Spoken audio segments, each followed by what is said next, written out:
These are the top 10 Minecraft Bedrock ROMs of 2025. But just before we begin, I will be starting a Minecraft Hardcore series, so if you want to see that or if you enjoy any of the content I already have on my channel, please make sure to hit the like and subscribe button. It will be heavily appreciated. Now to not waste any of the time, let's hop straight into the number 10 spot, Wht SMP. Wht SMP is a survival based realm. It's a very simple realm where you get money for the mobs you kill. My only critique for it would be the fact that when there's more players, either 4 or above, sometimes you can get away with 6, but it starts lagging a bit more and it's just not nice. And I have a pretty decent PC, so it shouldn't be doing that, but that's my only critique. However, it lands straight onto the list. At number 9, we have Why Not Par 4, which is a One Piece based realm. Currently, when I look at the thing, it says that it's offline. It might be under for maintenance, but I'm keeping it at number 9 because of the fact that it doesn't seem fully fleshed out. It does have some pretty cool mod packs, and the pirates and marines do fight each other. You can also fight bosses that you can see on the screen right now. But the only reason I'm putting it so low is simply because of the fact that I don't know if this realm will still be up by the time this video is a couple months old. So keep in mind that's one of the realms, but that might not be working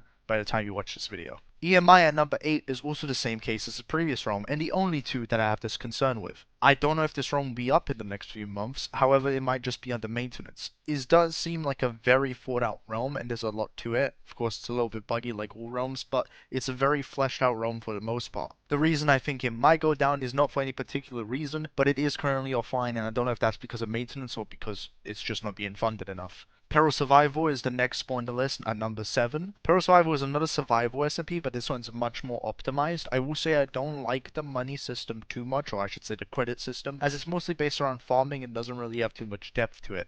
However, the player base is there, and you often get a couple members in there, which is pretty nice. So you have people to play with, you have people to team up with, and you often find people trying to team up with you. So overall, I think this is the first proper solid realm on the list, where the other ones are still really good. I just have some concerns with them. Up next, we have the first RPG-based realm on the entire list. We have the Labryinth, which was previously called the Fallen Realm in my 2024 video on my other channel. The Labryinth is a realm that has potential, though I see that it has changed the development quite a lot since the last time I played it. I don't know if it's going to change the way it is. If it changes the way it is, I'm going to keep it on the spot in the list. But last time I played it was better, which I hope there'll be more added to it, because I remember being able to speak to NPCs and then being a more open world. But we'll see how it goes from there. Right now I have it pretty comfortably at number 6, but it could go lower or higher depending how it goes in the future. Up next, we have the Squad Recruitment realm, which I believe is perfect to start off the top 5. This is the most fun realm to just mess around in when you hop on for like 20 to 30 minutes and just want to mess around. You get full gear at the very start when you get the shulker and go and place it on a block and just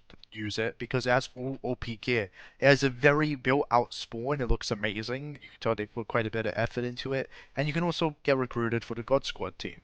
Up next, we have the biggest Anarchy server in all of Bedrock realms. We have Aurora Anarchy, which is on Season 17, which means this is the 17th reset, and we already have lava casting. There's not much to say about this realm. It has a pretty dedicated player base, so you will see 7 people on at a certain time and then 0 at another time, because they kind of gotten used to hopping on at a certain time. So if you want a solid Anarchy realm where you can just mess about, destroy things, and do whatever you want, this is the one to go for. Starting off at the number 3 spot, we have Enderverse, which honestly is arguably the best realm, but the only reason that it's being held back so much is because of the fact that it has such a low player base. It is almost all PvP, Skywars, this, stat, which the servers have, but this is on a very smaller scale where you can mess around with your friends and play more easily with your friends. And so I don't know how this realm is not more popular. It is such a solid realm, and it just needs a bigger player base. Alpha Skyblock, currently the best Skyblock realm and the second best realm in my opinion out of all the realms on Bedrock. This realm overtook Rubblestone after its big crash out it had because of all the hackers, and has stayed at the very top, even having a new season update that came out recently, which overhauled everything and made it look better. I don't think it's a competition to say that this realm is not in the top 3, because it's just been so stable and so clean for so long. A big well done to Chicken Man and his team for this realm.